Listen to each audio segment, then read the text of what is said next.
And pursuant to House rules, members will appear remotely via Zoom.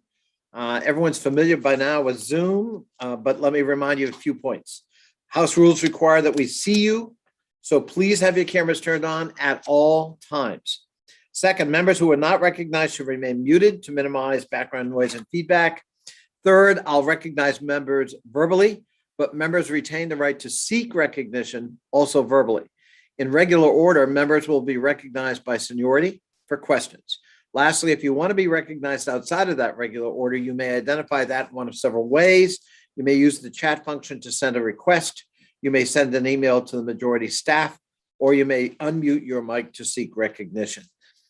We will now begin the hearing. Committee will come to order. Without objection, the chair is authorized to declare a recess of the committee at any time. I want to welcome everyone to the hearing, which seeks to examine the operations and financial condition of the Internal Revenue Service, with a focus on how the agency will fare this tax season, which has now begun. And I now will recognize myself for an opening statement. Throughout the pandemic, we turned to the Internal Revenue Service to keep our country from economic collapse.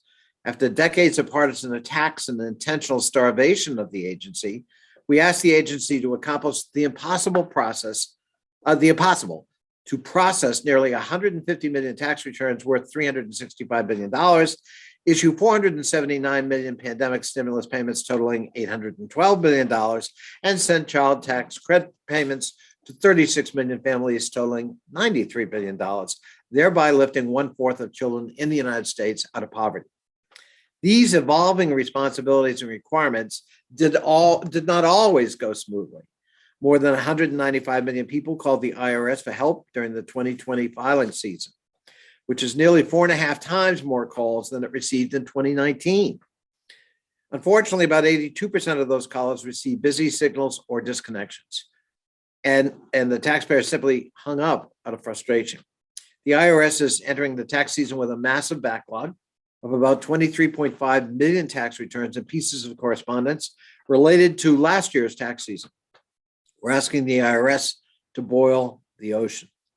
Congress, at a minimum, must resource the IRS appropriately and then hold IRS leadership accountable for making sure those resources are properly deployed to provide the American people the level of service they deserve from this vitally important agency. Today's hearing will examine how the IRS can make it through this tax season. We know constituents in every district across the nation struggle to get the help they need to receive the money they're owed by their government. We will hear what steps the IRS, Congress, and the American people can take to avoid busy signals, missing refund checks, and unnecessary billion-dollar interest payments on delayed returns. We'll look at how decades of deliberate starvation of the IRS by the Congress can be countered with robust appropriations and new hiring flexibilities. If you look at the figure on your screen, you will see IRS appropriation levels for the past 20 years. The blue line represents appropriations adjusted for inflation.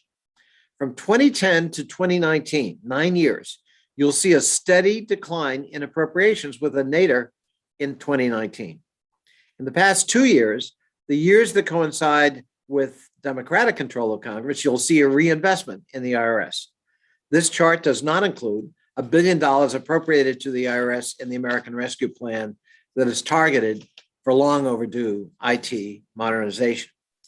Years of IT system neglect and a failure to modernize have left the IRS saddled with an operation highly dependent on obsolete programming languages like COBOL, Visual Basic, and Assembler language code.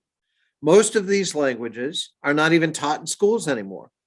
More than 23% of the IRS applications, 287 out of 1,242, are considered legacy systems because they're 25 years or older and they lack broad vendor support. As of October 2021, about 14% of all IRS hardware and 15% of its software is considered legacy.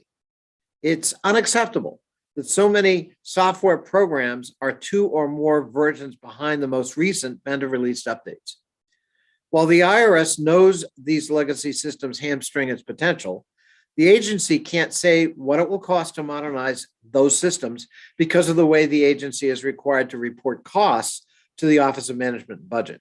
This year, those reporting requirements have changed. Let's hope that the commissioner might soon have a clearer answer for us about the IRS's IT modernization needs and plans for proceeding.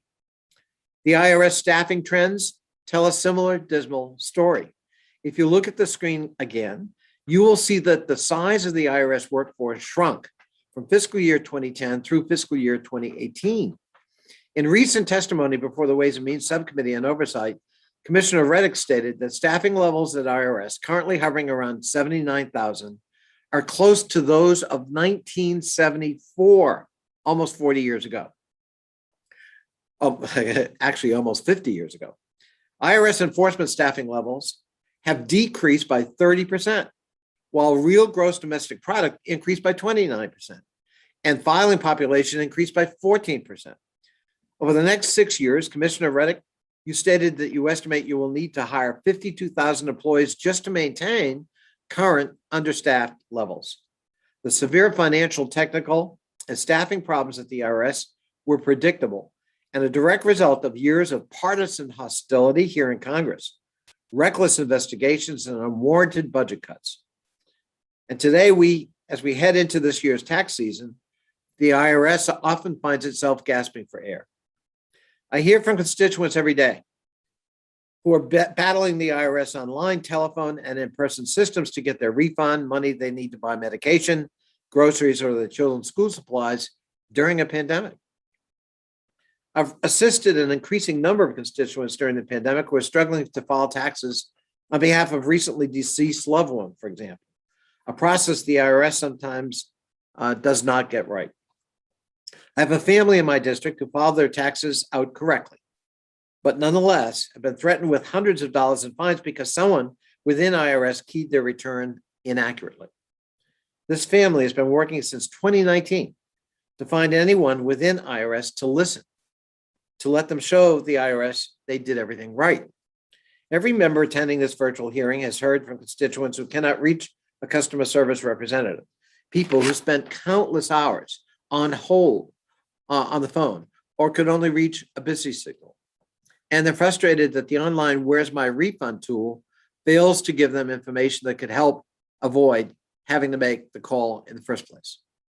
I've continuously engaged in oversight of the IRS, including a hearing on the IRS in the pandemic in October of 2020. We've written oversight letters with my vice chair, Ms. Porter, asking the IRS to prioritize processing the tax returns of individuals on the brink of poverty who need their refund to thwart eviction.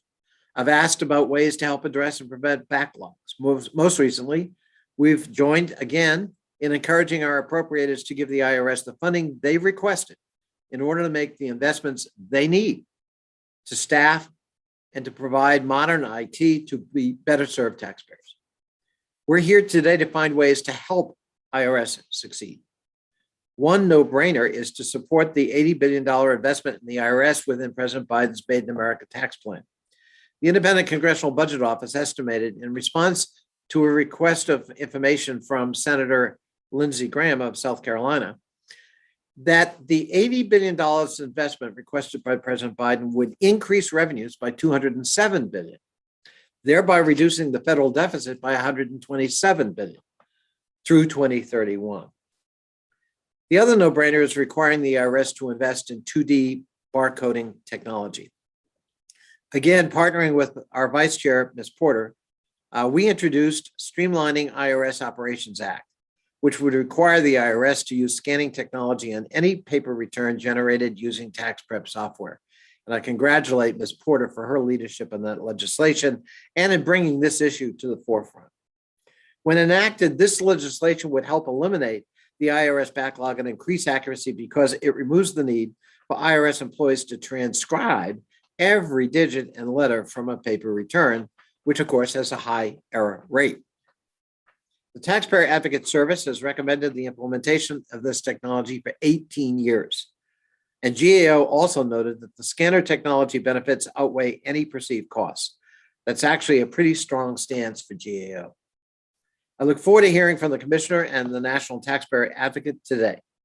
We want to know how we're going to make it through this tax season as efficiently as possible. We need to know how we'll build the IRS we need for the future.